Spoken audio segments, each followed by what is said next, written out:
sebelumnya mengenalkan nama saya Fadila Idia, bisa panggil Kak Lala.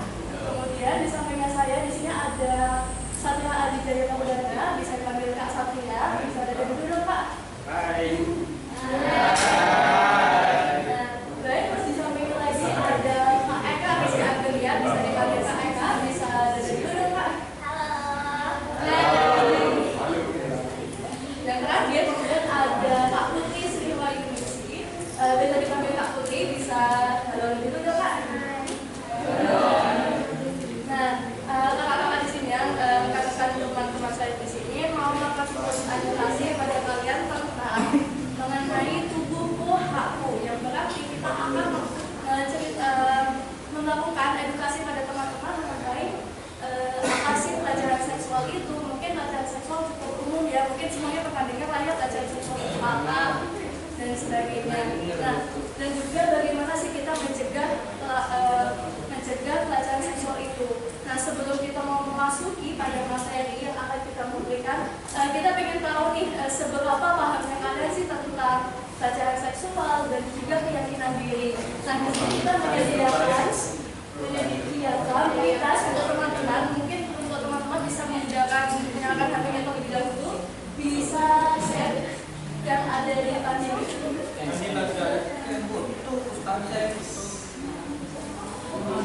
Terlebih dahulu ya. Untuk mengerjakan kita semua untuk memahami sebagai bagaimana pemahaman kalian mengenai pelajaran seksual dan keyakinan diri. Kita mungkin beri waktu selama 3 menit ini cukup.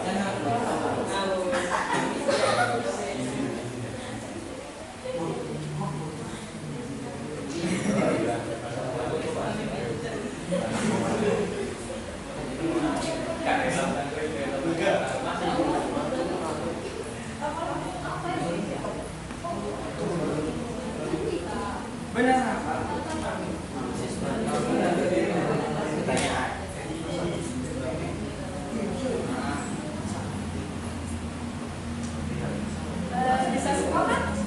Itu sih. Sayangnya apa ada kendala dari teman-teman? Ada leluhurnya kan? Semua kan ya? Kurang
Saatnya jam ke-6 dimulai.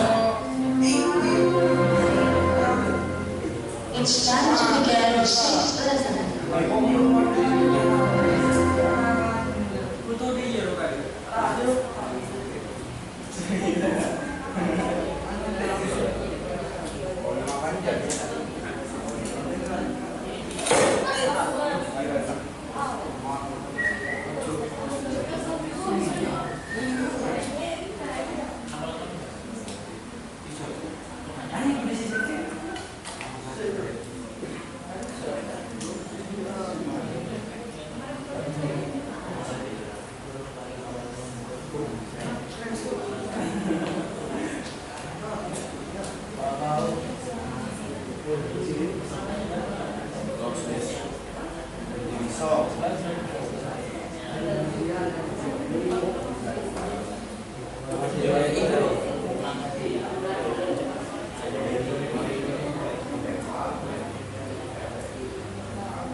Nah,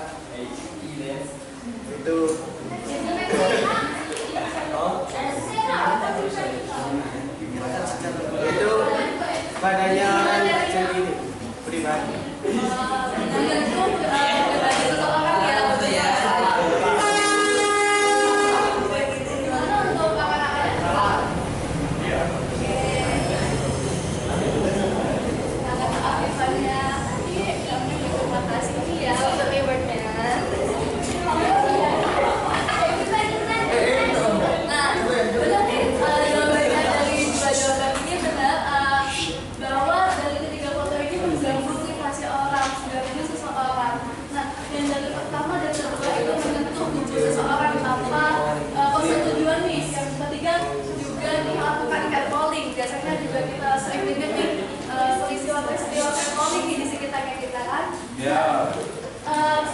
Secara umum, apa sih pelecehan seksual itu? Nah, mari kita cari tahu tentang apa sih pelecehan seksual itu. Nah, kita di sini punya dua definisi. Yang pertama yaitu dari PPKBD nomor 30 tahun 2021. Nah, pelecehan seksual itu tindakan yang merendahkan atau menyerang seseorang terjadi dikarenakan ketidaksetaraan kuasa, kemudian menyebabkan korban tertekan dan kehilangan rasa aman. Nah, yang berarti pelecehan seksual menurut PPKBD nomor 30 tahun 2021, pelecehan seksual itu merupakan salah satu perilaku yang tak hanya merendahkan seseorang atau berlihat caci maki pada seseorang, tapi juga menyerang seseorang secara seksual. Nah, kenapa hal ini terjadi? Dikarenakan ada ketidaksetaraan kuasa, yang berarti kemungkinan yang kita ketahui bahwa lingkungan atau masyarakat masih memahami bahwa kelompok laki-laki itu masih lebih baik, dan itu menjadi suatu kuasa yang biasanya berarti atau peletakan kuasa mungkin dari antara guru yang memiliki kuasa yang lebih besar daripada murid-muridnya, yang itu bisa terjadi pelecehan seksual. Karena seorang pelaku memikirkan bahwa aku nih punya kuasa dan mereka tidak mempunyai kuasa. Nah, dan pelecehan seksual ini biasanya menyebabkan korban merasa lebih tertekan, rasa aman, kehilangan rasa aman, biasanya rasa lebih panik gitu, seperti itu. Nah, kemudian kita juga memiliki definisi pelecehan seksual menurut penelitian Hostel Holbase, di mana pelecehan seksual itu dilakukan bernuansa seksual, maupun itu mengatakan hal terhadap seksual, memegang tubuh seksual, dan sebagainya. Nah, perilaku pelecehan seksual ini tentu saja tidak diinginkan dan diharapkan oleh korban. Nah, kemudian biasanya pelecehan seksual ini tentu aja mengganggu korban. Dan kalau misalnya kita di ranah sekolah, tentu aja ini bakal mengganggu rasa nyaman siswa, biasanya mengganggu pembelajaran siswa dan sebagainya. Nah, di sini kita punya contoh nih, salah satu bentuk pelecehan seksual, bisa dilihat bersama-sama ya. Agus. Nah, saudara semua kan mungkin bisa nih ceritakan apa sih yang terjadi di video itu? Catcalling. Nah, catcalling. Kenapa sih catcalling itu menjadi salah satu bentuk pelecehan seksual?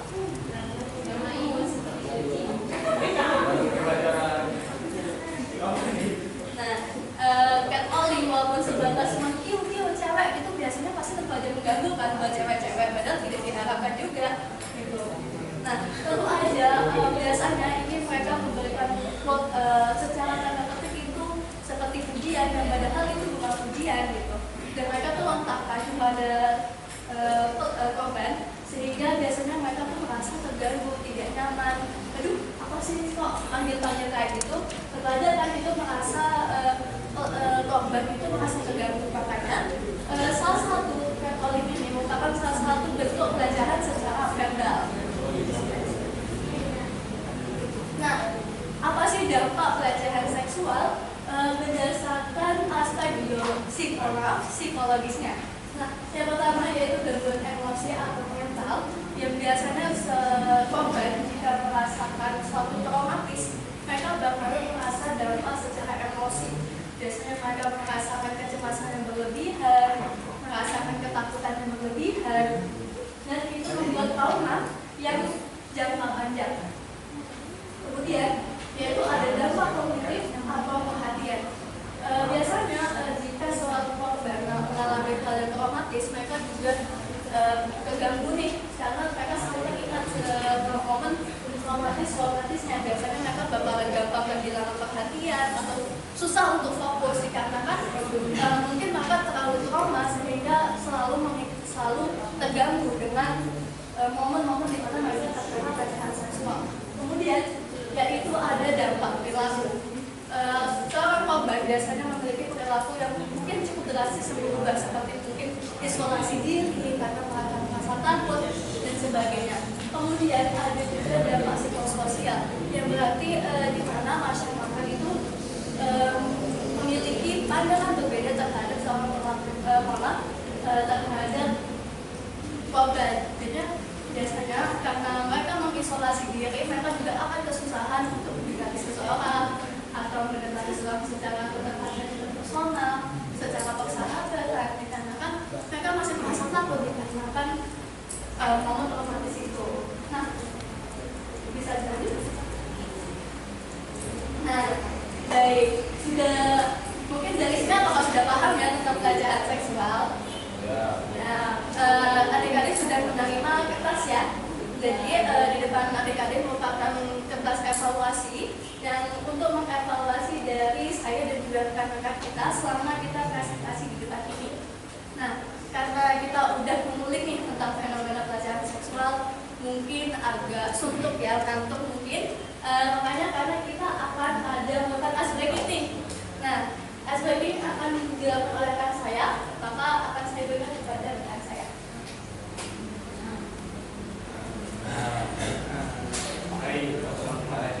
Kakak punya satu games yang paling seru. Nah, apa itu?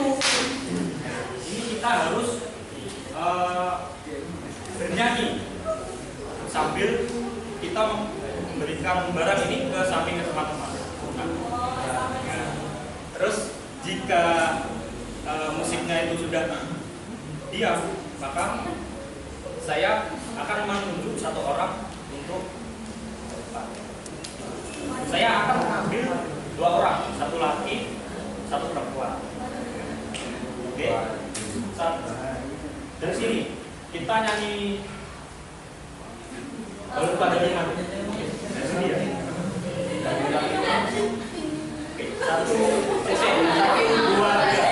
Kita sambil tepuk tangan. Kita sambil tepuk tangan. Oke, satu, dua, tiga, bareng semua.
peran self efficacy yaitu penting di sini biar teman-teman yang mengalami pelecehan seksual itu bisa kayak berani mengungkapkan kata tidak atau berani meminta pertolongan kepada orang lain. Nah, selanjutnya kan saya akan menjelaskan lebih dalam apa itu efekasi diri. Di sini efekasi diri sebagai benteng keselamatan diri, yaitu self efficacy sendiri. Teman-teman udah pernah dengar nggak self efficacy itu apa? Atau udah tahu? Ya ya. Jadi aku mau jelasin secara singkat aja. Jadi self efficacy itu merupakan keyakinan kita pada diri kita sendiri dalam menghadapi situasi dalam menghadapi situasi tertentu. Jadi gampangnya gini, self efficacy itu merupakan rasa yakin aku bisa jaga diri, aku bisa ambil sikap gitu dalam menghadapi situasi yang menurut kita itu nggak nyaman. Dan self efficacy ini sangat penting banget buat pencegahan pelecehan seksual. Kira-kira kenapa? Ada yang tahu nggak?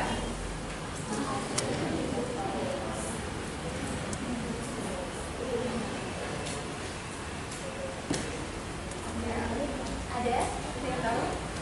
Aku bakal jelasin. Jadi self efficacy itu penting banget buat pencegahan pelecehan seksual karena berhubungan sama gimana cara kita ngomong, gimana cara kita nolak, gimana cara kita mencari bantuan ketika kita ada di situasi atau keadaan yang menurut kita tuh nggak oke gitu.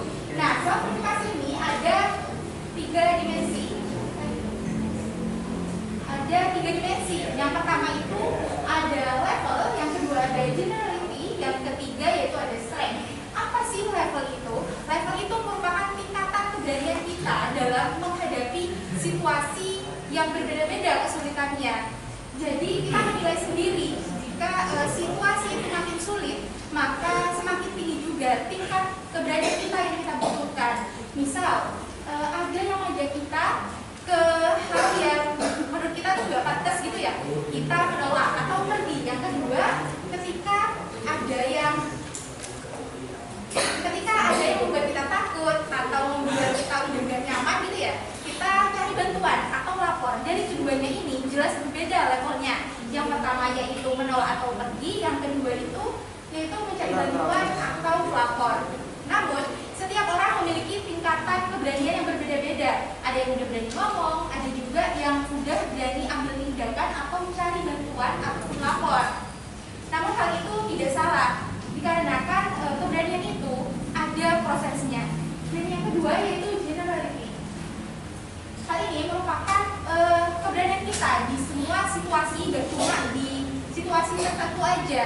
Jadi kita berani menghadapi di semua tempat, gak cuma di satu tempat aja.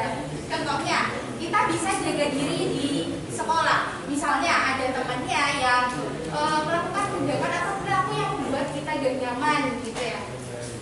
Yang kedua, kita misal ada yang chat yang gak jelas gitu atau mungkin membuat kita gak nyaman, kita takut, kita berani lapor atau cari bantuan. Dan jika generality-nya kita itu tinggi, maka kita berani menghadapi di semua situasi atau di semua tempat itu. Tetapi jika generality-nya kita rendah, maka kita hanya berani di salah satu tempat atau situasi itu sendiri. Selanjutnya yaitu strength. Apa sih strength itu? Strength itu merupakan seberapa kuat kita bertahan pada keputusan kita sendiri, walaupun dalam keadaan malu, takut, atau ditekan. Jadi strength itu bukan cuma soal berani di awal aja, tetapi juga berani sampai akhir. Jadi contohnya gini, untuk strength misal kita tetap nolak walaupun kita deg-degan gitu ya, mungkin takut ditekan, takut diancam gitu ya. Yang kedua mungkin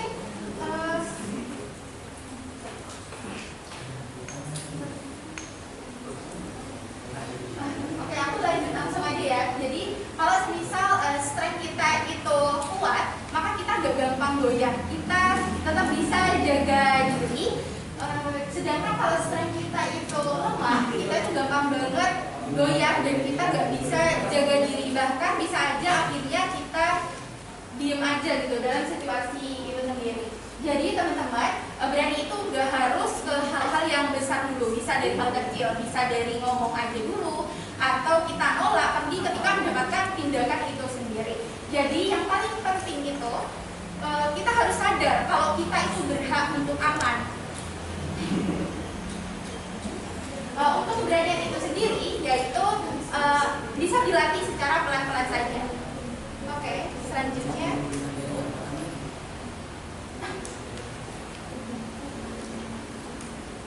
akan dilanjutkan oleh rekan saya terkait pencegahan ini.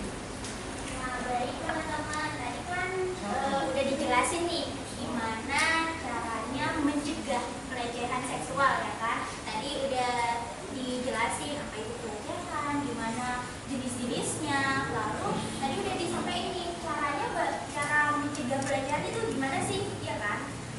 Dengan apa coba tadi? Dari sana jadi dijelasin.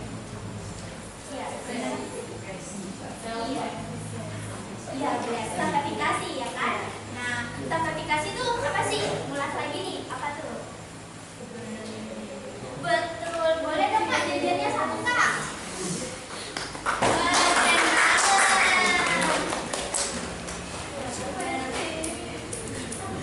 Jadi sertifikasi ini bukan tentang rasa percaya kita aja, bukan rasa beraninya kita, tetapi gimana kita percaya bahwa kita punya kemampuan nih. Kemampuan untuk apa? Kemampuan kita dalam menghadapi situasi yang menantang, termasuk dalam pelecehan seksual ini.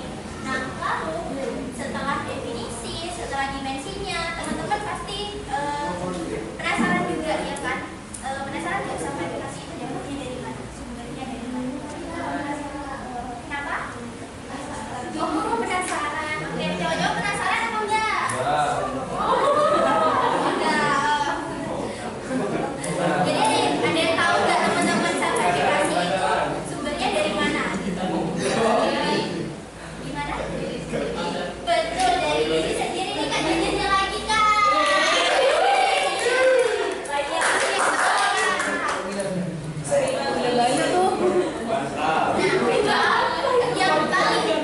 Yang paling utama itu emang diri sendiri nih. Yang pertama, mastery experience, pengalaman keberhasilan. Kenapa itu penting? Karena kalau kita berhasil dalam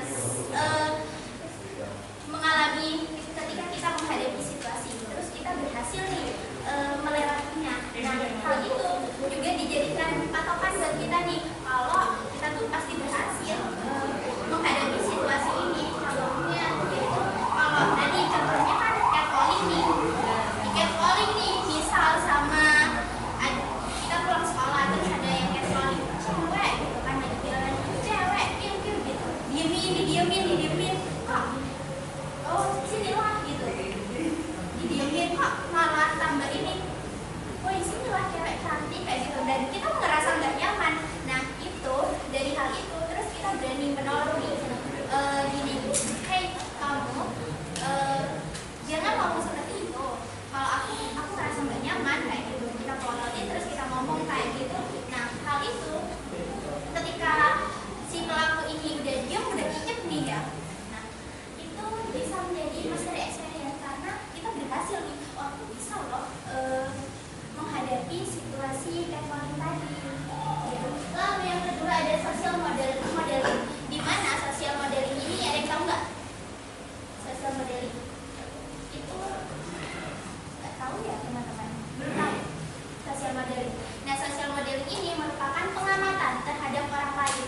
Ketika kita melihat orang lain berhasil menghadapi situasi seperti pelecehan tadi, seperti catcalling, ada teman kita nih yang di catcalling, terus dia berani melapor, berarti dia kan melihat temannya, aku kalau berada di situasi seperti itu, berarti aku juga mampu dong melaporkan hal yang sama gitu. Jadi kita nggak takut lagi. Ada yang pernah seperti itu nggak teman-teman?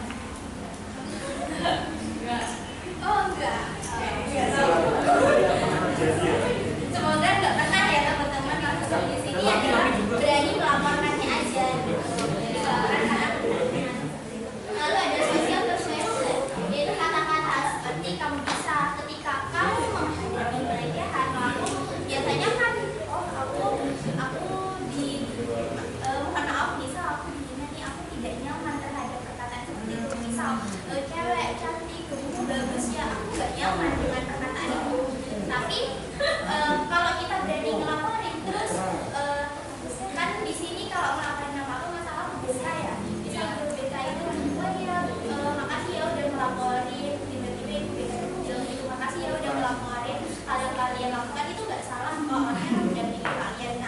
itu bisa meningkatkan kepercayaan kalian kalau oh ya aku nggak usah takut bahwa ada orang-orang di belakangku yang mensupport aku.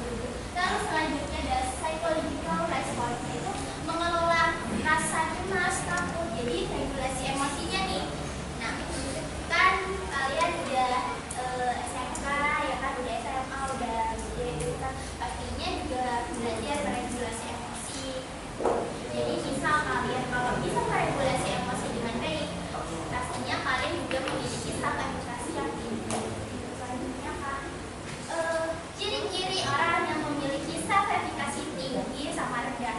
Coba nih dicocokin sama kalian yang self-efficacy tinggi atau rendah nih teman-teman. Coba gimana ya? Coba cowok-cowoknya kalian punya dari ciri-ciri yang itu, misal tinggi, mampu menangani masalah yang dihadapi secara efektif. Oh saya.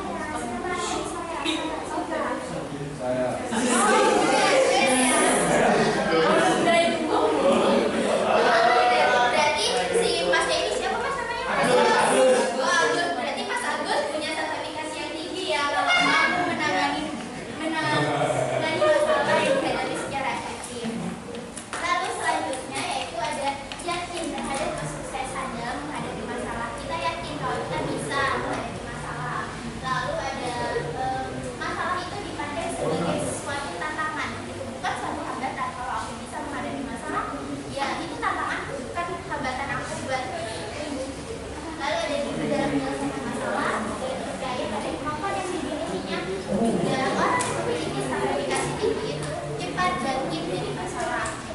Nah, apabila orang yang memiliki self-efficacy rendah itu, dia pasti sedih, dia nggak bisa menghadapi masalahnya, dia nggak udah kayak move on dari masalahnya dan ragu terhadap kemampuannya. Seperti itu teman-teman.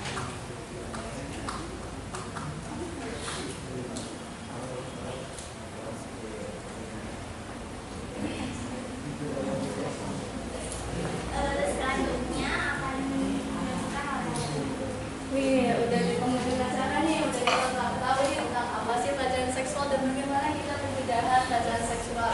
Nah, habis apa yang telah dijelaskan oleh kakak-kakak di depan, mungkin masih ada pertanyaan nih di dalam kepalanya kalian, bisa ditanyain nih, kalau misalnya ada yang mau bertanya, ada yang masih belum tahu nih, bisa angkat tangan.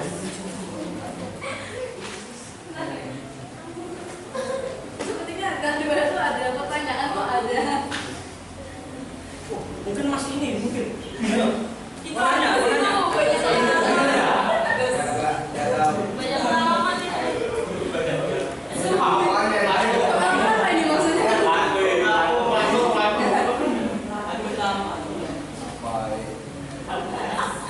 apa bahasa nabai terus mana baik Ya di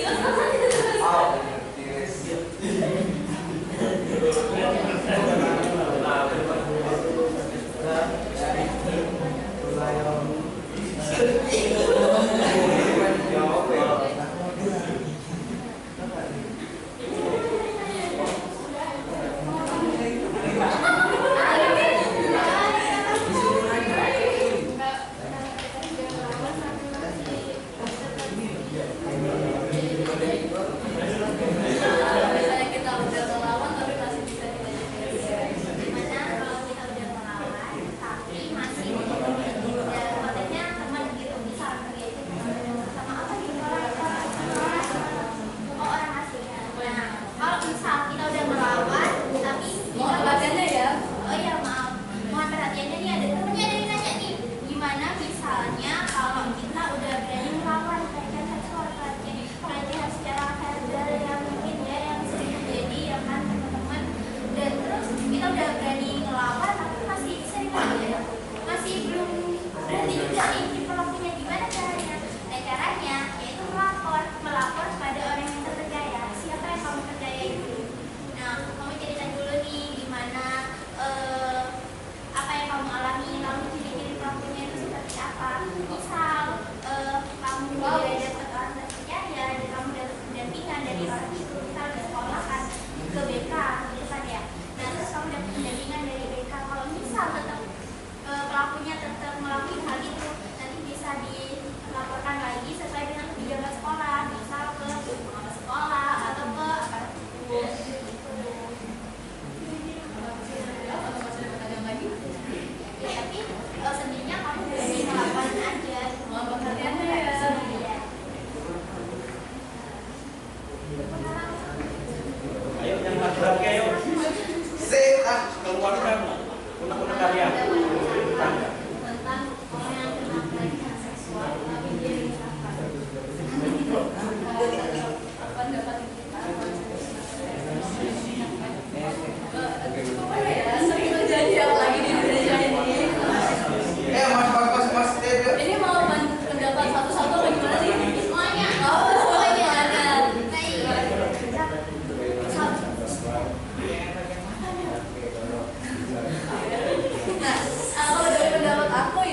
klien kita dan juga kita sudah merasa nggak nyaman sama kita, kenapa dinikahin gitu? Kenapa itu menjadi solusi sebagai seseorang yang korbannya itu kena pelecehan seksual? Kenapa sih solusinya itu pernikahan? Sebenarnya kan ada solusi lain gitu. Mungkin untuk pelakunya bisa dipenjarakan atau dan si korbannya itu bisa melalui terapi untuk agar mereka tuh lebih tenang dengan mereka sendiri. Itu dari pendapatku sih. Mungkin ada pendapat beda. Sebenarnya sama ya, apalagi kalau misal kita lihat lingkungannya dulu ya. Kalau misal lingkungannya emang susah, apalagi misal dijodohin gitu kan ya, emang dijodohin ya sama orang tua kayak gitu. Contohnya sama si itu, padahal orang lain kan nggak tahu kalau si pelaku si orang yang mau dijodohin kita itu ternyata pelaku pelecehan juga terhadap kita. Nah, caranya kita bilang dulu, kita cerita dulu nih, oh ternyata kalau si orang yang dijodohin itu mungkin baik menurut pandangan orang kita, tapi menurut kita dia tuh pernah ngelakuin hal-hal yang bikin aku nggak nyaman, kayak gitu, hal-hal yang bikin aku malu. Kalian bilang aja. Nah setelah itu kalau emang belum puas, kalian bisa cari cara lain kayak dokter kita yang mungkin mempunyai wewenang sama yang berbeda sama kalian. Menurut aku sih itu emang solusi yang salah gitu ya. Kan itu membuat si korban itu trauma. Kenapa harus dinikahkan? Bisa aja dengan pernikahan itu yang membuat dia lebih trauma lagi gitu. Seharusnya si korban ini diterapi sesuai dengan apa yang dikatakan Kak Lala tadi. Dan untuk pelakunya mungkin bisa dipindah lebih lanjut, mungkin berbeda. Saya itu bisa sama juga anak-anak. Yang kamu nanya dari mananya? Ya,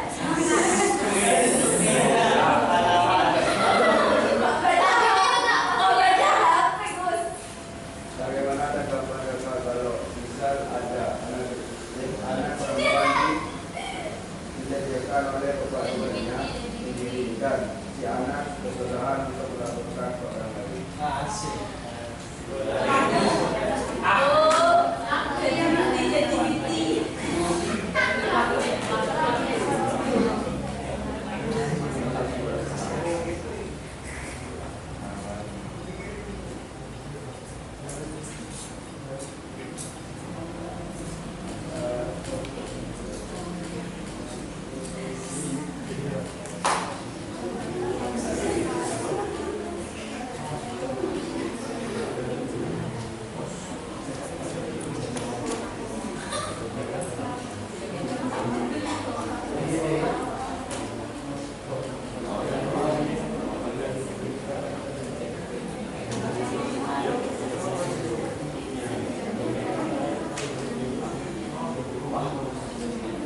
to have first break. didampingi dulu, jangan langsung ke orang kondisi ngerokok di tempat enggak, tapi dengan perbaiki gimana psikologisnya si korban. Emang agak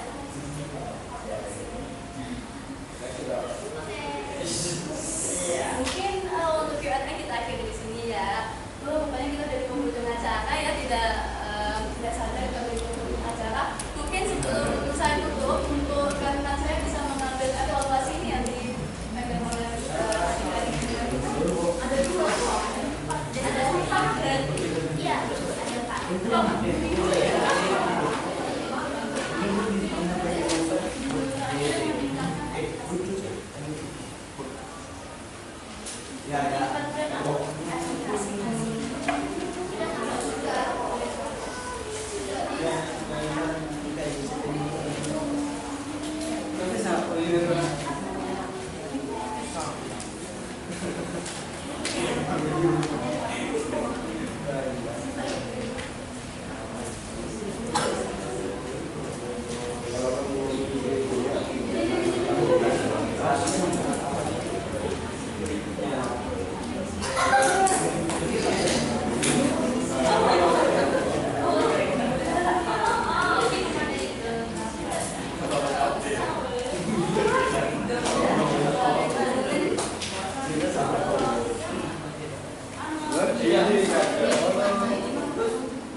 Sebelum mengakhiri ya, pertama-tama saya ucapkan terima kasih kepada teman-teman atas partisipasinya pada hari ini.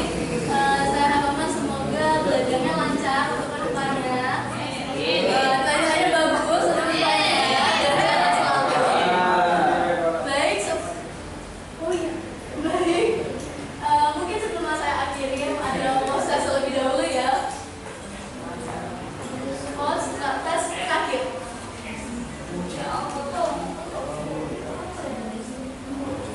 Mungkin mau kita kasih 3 menit.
Sudah semua?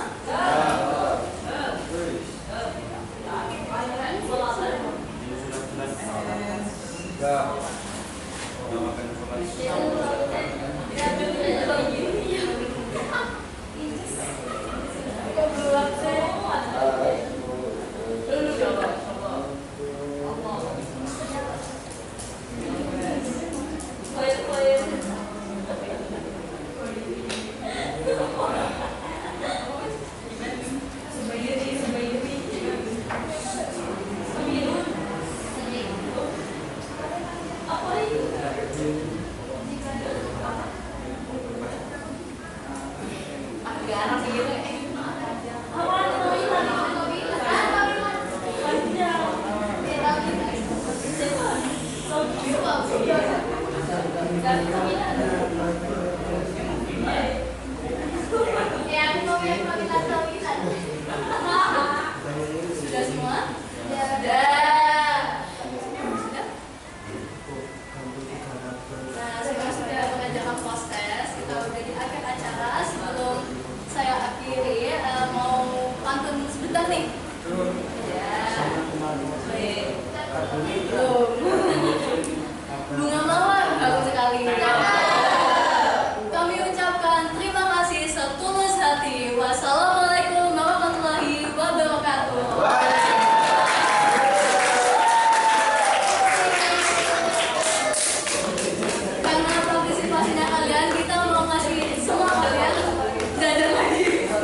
Iya.